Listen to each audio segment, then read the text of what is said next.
Bonjour et bienvenue dans le second épisode d'Accru, le podcast où on parle travail autrement. Je suis Valentine Gernet, fondatrice d'Assets Consulting. Aujourd'hui stratégiste des dynamiques humaines, je suis ancienne cavalière professionnelle. Aujourd'hui, je travaille avec des dirigeants et des managers qui veulent remettre de la clarté, de la cohérence et du souffle dans leur façon de faire équipe, de piloter et de traverser les orages. Ce que je vous propose ici, avec ce podcast, c'est un espace pour penser autrement. Pas pour ajouter des outils, mais pour regarder en face ce qui se joue quand les certitudes craquent, quand les process ne suffisent plus. Si ce podcast vous parle, abonnez-vous. C'est ce qui m'aide à continuer à poser cette parole, sans filtre. Alors aujourd'hui, j'aimerais vous parler de l'effondrement managérial.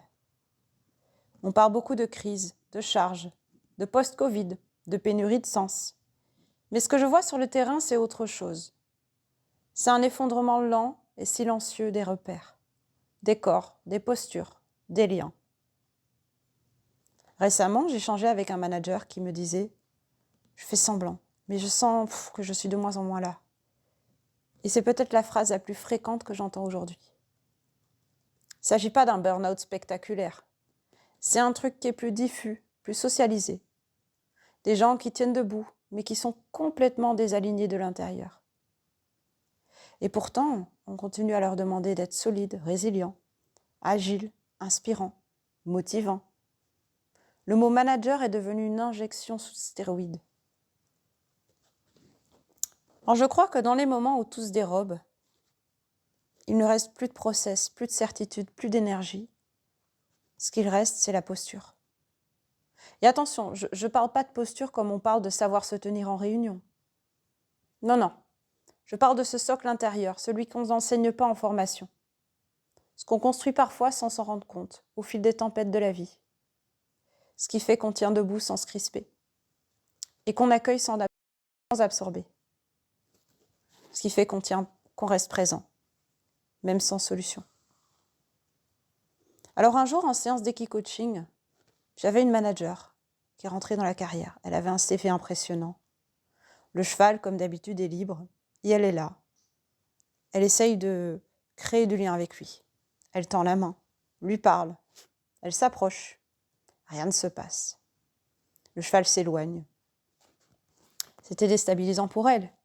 Elle s'arrête, me regarde et me dit « je ne sais pas quoi faire ». Et là, une phrase courte mais puissante. « Je crois qu'il me sent vide ». Et moi, je crois que ce vide-là, c'est le début du vrai travail. C'est une ouverture. Aujourd'hui, le mot posture est utilisé comme un outil RH. Mais pour moi, la posture, la vraie, ne s'extrait pas d'un manuel. On veut bien sûr des managers alignés. C'est le mot à la mode. Mais on leur laisse plus d'espace de recalage. On exige de la lucidité, mais on les noie sous les injonctions. On parle de leadership inspirant. Faut voir de qui on s'inspire. Mais on tolère ni doute, ni fatigue, ni lenteur. On forme, on outille, on donne des capacités. Mais la vraie posture managériale, elle ne se télécharge pas. Elle se forge dans la tension entre l'exigence et le doute. Et c'est là que je trouve que la métaphore équestre est précieuse.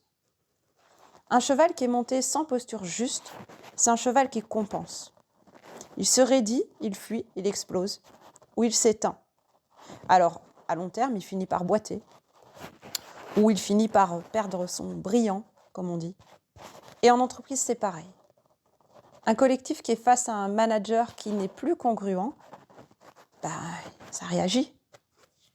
Et pas toujours comme on l'attend. Ça se joue dans les murmures.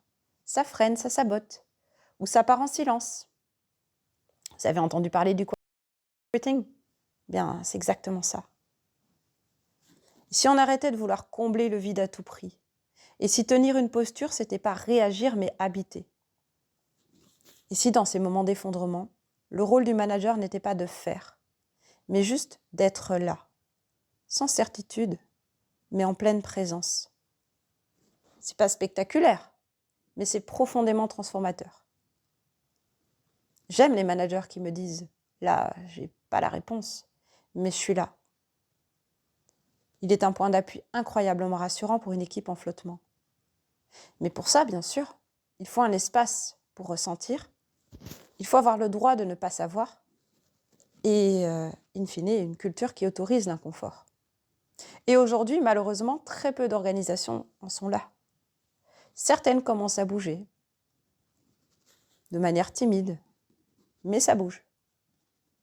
Alors ce que je nous souhaite, ce n'est pas des managers parfaits, mais des managers lucides, vivants, courageux, parfois un peu cabossés, parce que c'est la vie, parce que c'est l'humain. Je rêve d'organisations qui comprennent que la posture n'est pas une compétence à évaluer, mais un processus vivant à nourrir.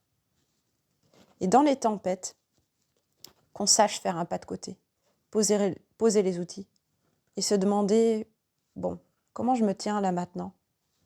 Qu'est-ce que je fais ressentir à ceux qui me regardent sans que je dise un mot ? Est-ce que je suis un socle ou une tour de verre ? Alors voilà, comme promis, pas de méthode miracle, mais juste une question.